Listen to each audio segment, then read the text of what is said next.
Welcome to Week 5 of the module Learning Through Two Languages, Fostering Additive Bilingualism. This week's topic is Communicative Competence.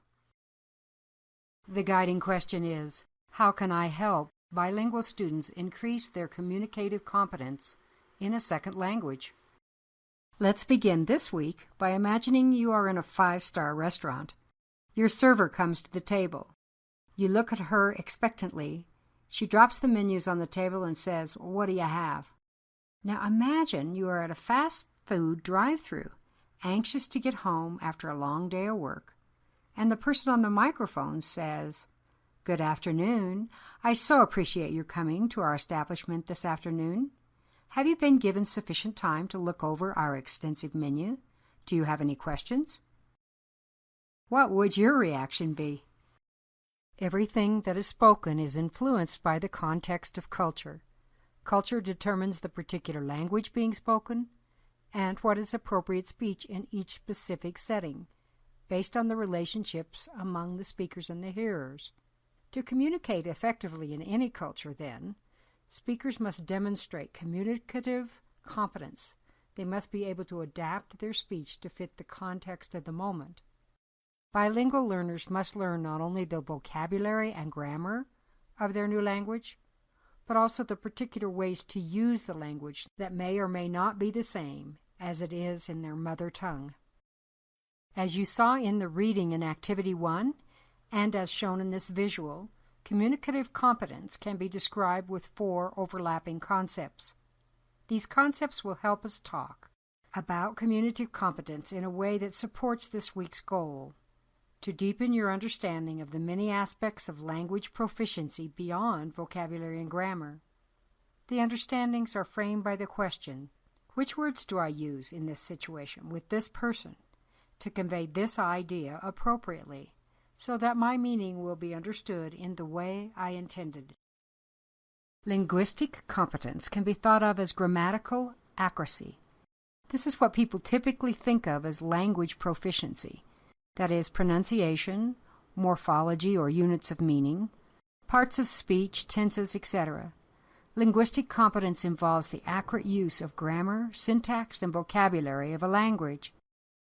The key question in relation to linguistic competence is, what words do I use, and how do I put them into phrases and sentences?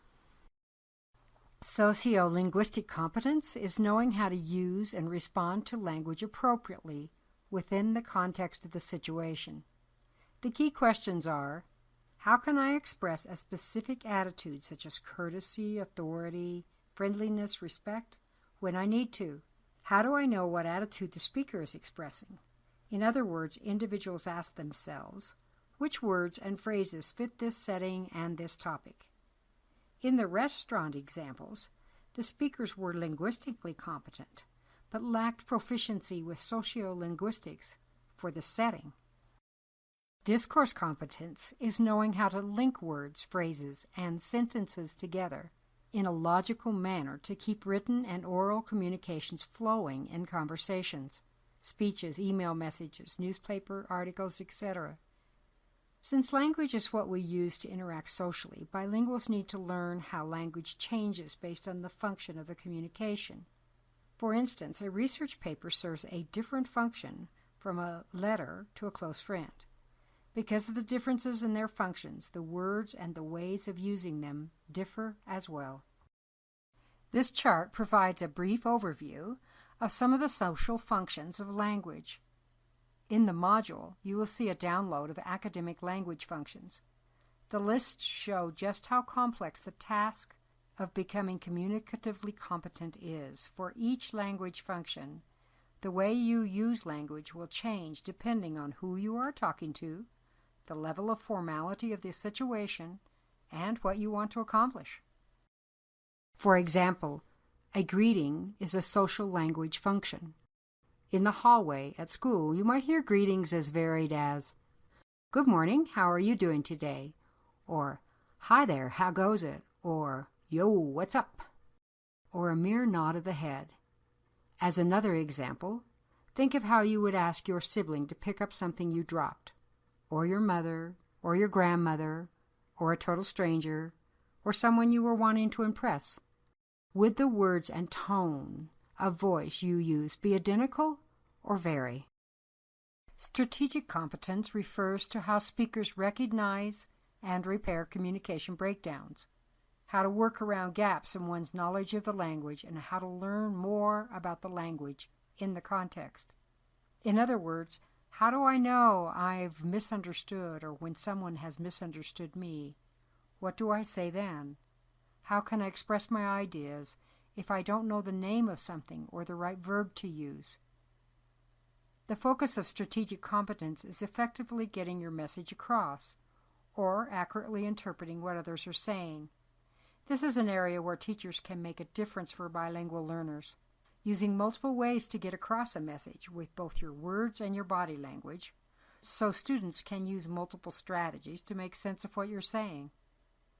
Strategic competence also includes being able to convey and interpret meaning through facial expressions, gestures, and tone of voice. Communicative competence is embedded in culture, which is especially important to keep in mind with bilingual learners. Cultural competence reflects understanding the social structure, the values and beliefs of people, and the way things are assumed to be done. It means knowing and using the mostly unwritten rules for interaction in various communication situations. An example of the challenge of cultural competence is the difficulty many English speakers have when they are learning Spanish or French. These are just two of many languages that have a distinct familiar and formal forms for the singular pronoun you, tú and usted in Spanish, or tú and vous in French. Knowing how to correctly use these forms is much more than conjugation. It is knowing when and with whom to apply which term, and how to manipulate them to show respect or disdain or ignorance. This module has emphasized the importance of accessing what it is in students' conceptual reservoir to help them build their second language proficiency. In this example, the words all represent a common idea, that of friendship. With practice, students can learn the new label for the concept and be able to talk about it in the new language.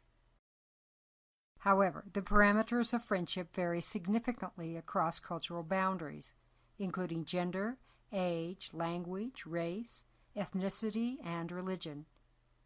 In order to be able to interact appropriately, the cultural dimensions of friendship need to be learned. This includes understanding who can be friends, what friends do together, and how friends communicate, all of which may vary across cultures. Learning to understand the nuances of ideas in different cultures is part of the enrichment of bilingualism. As a teacher, it is important that you work with all students to develop a curiosity about and appreciation for other cultures and parts of the world. Be explicit and intentional about bringing students from different backgrounds together. Talk about the importance of students being able to get along with and work with others who are different from themselves.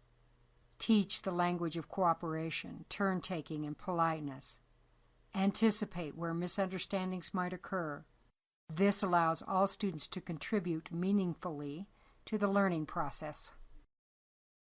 Before you move on to make it work, take a few minutes to reflect on these 3 questions and post a comment to the discussion group.